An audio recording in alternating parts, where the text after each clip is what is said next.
நீங்கள் திருநெல்வேலிக்கு ட்ரெயினில் வந்தீங்கன்னா இந்த கடையில் டீ குடிக்க மறக்காதீங்க. ரயில்வே ஸ்டேஷனை விட்டு இறங்கி வெளியே வந்தீங்கன்னா ஆட்டோ ஸ்டாண்ட்லாம் தாண்டி ரைட் சைடில் முதல் கடையே இவங்களோட டீ கடை தான். அனிதா டீ காஃபி கூல்ட்ரிங்க்ஸ் அப்படின்னு போர்டு போட்டிருப்பாங்க. பக்கத்துலேயே பலகாரங்கள் சுட்டு விற்கக்கூடிய கடையும் இருக்குது. இந்த கடையில் ஒரு டீ வந்து 13 ரூபா சார்ஜ் பண்ணுறாங்க. 13 ரூபாய்க்கு நீங்கள் எவ்வளோ ரூபா கொடுத்து ஒரு டீ வாங்கினாலும் கரெக்டாக சில்லறை கொடுத்துட்றாங்க. மற்ற கடையில் மாதிரி ரவுண்ட் ஆஃப் பண்ணி 15 ரூபா வாங்குற மாதிரி இல்லை. இந்த கடையில் எவ்வளோ ரூபா கொடுத்தாலும் கரெக்டாக சில்லறையை 13 ரூபா போக மிச்சத்தை கொடுத்துட்றாங்க.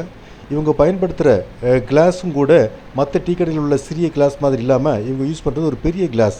இது ஃபுல்லாக அருமையான டீ கொடுக்குறாங்க. ரொம்ப டேஸ்ட்டாகவும் இருக்குது. ஒரு கப் டீ சாப்பிட்டா ரொம்ப நேரம் அதை நம்ம டேஸ்ட் பண்ணிகிட்டே இருக்க முடியுது. நீங்கள் திருநெல்வேலிக்கு வந்தீங்கன்னா இந்த டீ கடையில் ஒரு தடவை டீ சாப்பிட்டு பாருங்கள்.